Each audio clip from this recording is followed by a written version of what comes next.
everybody, Somewhat Sam the Reverse, and welcome to my review for Legends of Tomorrow Season 5, Episode 13, titled The One Where We're Trapped on TV, which is a reference to Friends. If you guys didn't realize that, that title is, the format of it is the same as any Friends episodes. If you guys haven't seen Friends, you probably wouldn't have understood it. Friends episodes usually just start with the one where something, and that was what that was referencing towards. Speaking of Friends, there's more references to Friends in this episode, along with multiple other TV shows. Let's get into my general thoughts about this episode. It was very bizarre, probably one of the most bizarre episodes of Legends ever, if not the most bizarre one ever. It was very fun, very lighthearted, and I really liked it. And I feel like Legends is the only one that can pull off the drastic change from last episode, which was pretty serious. A bunch of people died in that episode. A bunch of characters died. And then to this episode, which is probably one of the most bizarre and wacky episodes of the entire Arrowverse. So you gotta commend Legends for that, at least. It can get away with just drastic changes in genre and tone and stuff like that. It's honestly really funny. So the episode starts off, and it's revealed that the Fates have used the Loom to completely change the world. They've gotten rid of free will and stuff, and everybody has to obey them and stuff. They basically control the entire world. It's like North Korea everywhere, and it's a pretty depressing environment. We see Mona for the first time in a while. I don't like Mona at all. She wasn't bad in this episode, but she was kind of the person we followed in the real world.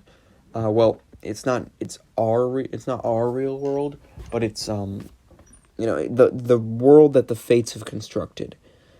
She's the one that we were following, along with Gary, who we see at the beginning of the episode is sort of protesting, and he thinks he's kind of that crazy person who says the world is wrong and stuff like that. And well, he's not crazy, he's right. So yeah. Then we go. Mona goes home. She eats some mush, which is like the only food in this world.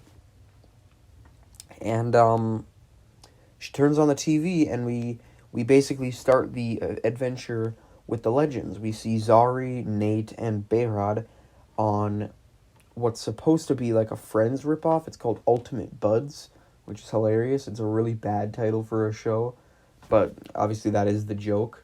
I'm not going to go into detail about all the jokes they do and stuff. Basically, though, Nate bumps into the totem, and old Zari kind of projects herself, and then she jumps into new Zari's body. And that didn't really make a lot of sense, but it doesn't really matter in this kind of episode. So we have old Zari back, and she is the only one who actually has any memories of the real world, because obviously she didn't experience the change because she was inside the totem when they, loomed up the world and stuff. And, throughout the entire episode, she's basically the anchor, trying to get everybody to remember the old life. And, which I think is cool. We haven't gotten really any old Zari content this season. We've gotten a few scenes, and I'm glad that old Zari is in this episode as like a main focus. So basically, they open the door to what's supposed to be, I believe it was Rachel's bedroom on Friends.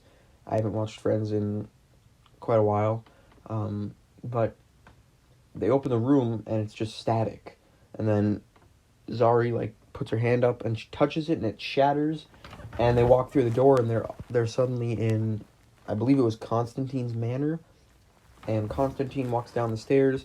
He is dressed like a butler, and he says, "Welcome to High Castle Abbey," which I'm pretty sure this was supposed to be a reference to Downton Abbey, which I haven't seen ever. So obviously I didn't really get the references and stuff. I don't even know if there were any references to the show and the characters and stuff. Just the fact that they are in this mansion. I assume that's what Downton Abbey takes place in. But along with Constantine, we also have Astra and her mother. And I noticed right away, like, Constantine is Astra's butler. And I'm like, even in this world, Constantine serves Astra. It is explained later how all this ended up, and I'll get to that when we get to that part of the story. But basically, when they arrive, turns out, like, Behrad is supposed to marry Astra. So they talk a little bit. Obviously, they have no recollection of ever being adversaries, and so it's like a fresh start. And at least Astra seems interested in Behrad. He does not seem interested in her at first, at least.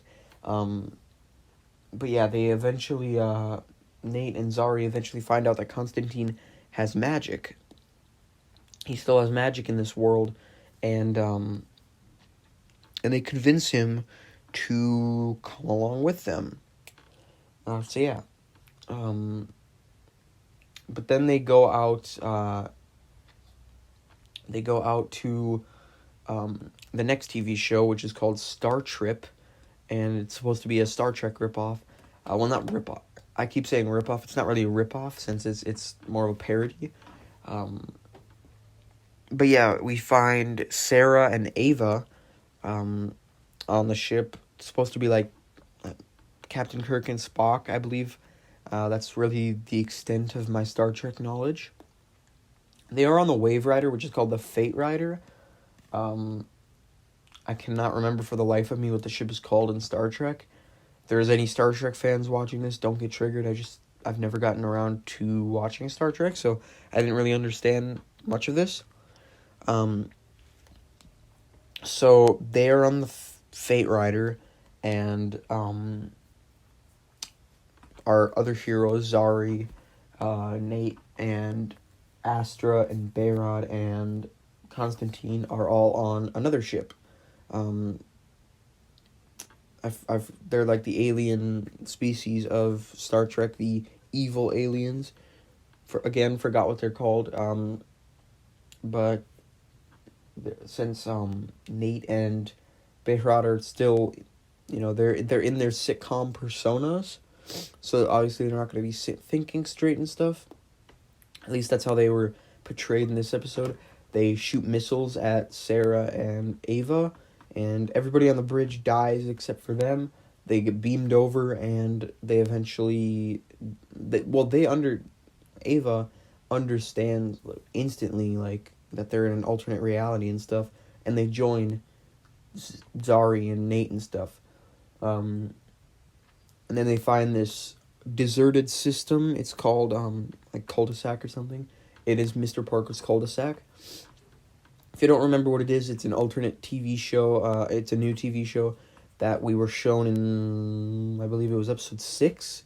It was an episode with Ray and stuff. I believe it was the episode where Ray and Nora got married.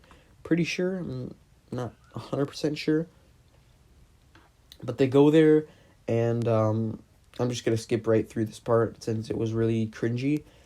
Basically, in the outside world, Mona and Gary they rewrote stuff. They're like behind the script of the TV show and stuff. They find the Loom headquarters or whatever, and they make it so the legends remember their old life and stuff like that. And then they get Charlie involved, and Charlie's like, no, they got to stay in their TV shows. It turns out because she's trying to keep them safe and stuff. But she doesn't want the legends to escape their TV shows, so she starts sending them back to their respective TV shows. And Nate, Behrad, and Zari go back to the Friends, Ultimate Buds, I believe. Sarah and Ava go back to Star Trip, and Astra and them go back to High Castle Abbey. So yeah, then I can't really remember what happens, to be honest. Oh yeah, Zari and Nate and them start on TV now that they have their memories back. They start dissing the Fates, which you're not supposed to do in this world. They start dissing the Fates. They go off, off script and stuff, and Charlie cancels their show to try to keep them safe, and they end up like what looks like on a set. So they're out of their TV shows now, and it looks like they're on a set or something.